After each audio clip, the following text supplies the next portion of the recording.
ดอกแซรี่พี่น้องจะได้กินหลายอยู่ปีนี้คือมันจับได้หลายเดียวไม่บอกหลอกหลายโอ้เป็นจับวันนี้กินบวชบวยมิแต่นี่ได้เป็นหลายหรอกไว้แอนสิจับก็ได้คันจะโน่บ่ลงนะบิดเดือน4วันที่10ปลายไปใครอยู่ดินี่14แล้วพี่น้องวันนี้นะที่14แล้วมื้อนี้โอ้เสียงจะโดดที่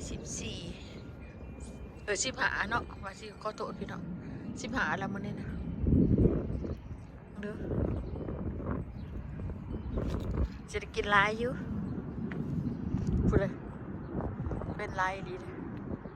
มื้อนี้กำลังพ้นสิมาพี่น้องกำลังพ้นสิตกกำลังพ้นลงมาอันเมิดมาละต้นเดียวนี่แหละนั่นสิปลายปีแล้วนี่ต้นเดียวนี่นะกินบ่เบิดบ่กินทุกปีแล้วปีกายก็ได้กินอักบ่หลายหรอกหลายเต๋อบ่หลายปีนี้สิหลาย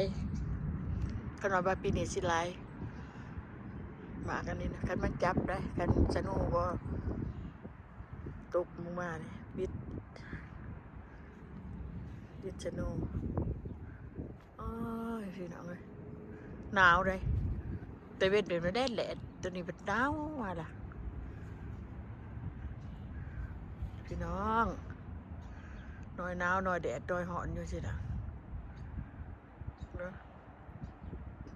เห็นบ่ฝนเมื่อตึ๊บมาแล้ว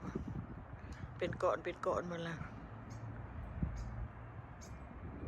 แต่เป็นแดดมันนี่เป็นหนาวไม่พอเข้าใจหน่อยหนาวหน่อยแดดหน่อยร้อนเนี่ยพี่น้องต้นอันนี้ค่อยเป็นดอกไม้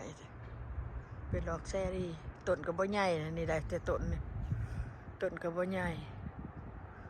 บัดแอปเปิลนี่บ่เป็นได้ปีนี้บ่เป็นหมากเห็นบ่นี่บ่เป็นหมากตัดแอปเปิลมีแต่ใบมีหลอก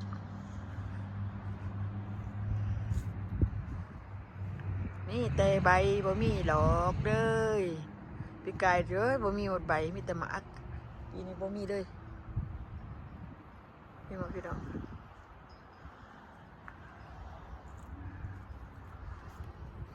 มีแต่ใบอันนี้ปลูกน้ำดังแซรี่เลยนี่ต้นนี้นะนี่ต้นเพื่อเบิกกระเทียมมันมาปลูกตั้งหน้าบ้านเนี่ยปีนั้นมาปลูกเด็ห่างอยู่ขนาดมาปลูกเอาในมันมาปลูกโอ้กูเบอร์นี่ได้เป็นทั้งคนนั้นเป็นคุคนนั้นหัวใหญ่ขนาดนี้ตัดใหญ่เพิ่นตัดห่างยังห่างอยู่ยังสิปลูกอยู่นั่นซับเดือนมันห่างโพดขึ้นมาพี่น้องกระเทียมปลูกบางหันนั่นดิใหญ่แล้วทั้งนั้นกระปลูกทั้งดังบ้านหน้าบ้านกับทั้งดักบ้านกระปลูกนี่อยู่ทั้งหน้าบ้านทั้งต้นมะกอกนี่ได้ต้นมะกอกกันเลยจะได้ใบปงกะกินบะเบิดเลยกำลังจูเห็นปะใบมะกอกกำลังจูต้นใหญ่แล้วดินี่ฮะมาปลูกก็ได้อ๋อหญ้านี่ก็จะมาเกิดหอดพี่เนาะมุดเอาเซียนมาขุดถิ่นนี่แพร่ได้หน่อยเป็นดอกเกิดกับแพร่เอาเซียมขุดถิ่นก็แพร่ลายคือยังฮะนกนี่เนาะมาทวงกุยสั่งพี่อันนี้ออกบ่แหวอันพักอันนี้นะโอ้ออกอยู่เนาะนี่ดีเนาะออกอยู่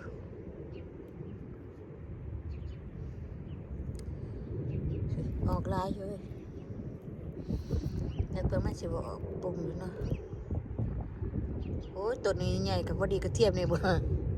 นั่นนะพี่น้องสิงามอยู่อันนี้มีขี้หญ้าถอกไว้ถอกเอาขี้หญ้าถอกไว้ใช่นี่แล้วก็สิปลูกกระเทียมบอกเพิ่นคืนออกอีก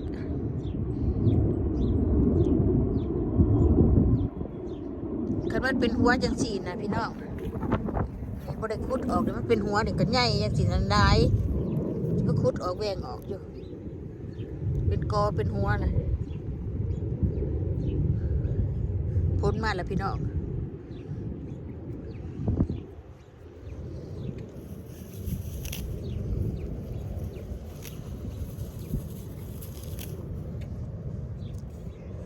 เป็นพ้นเป็นล่มพ้นตกผ่าลงเห็นบ่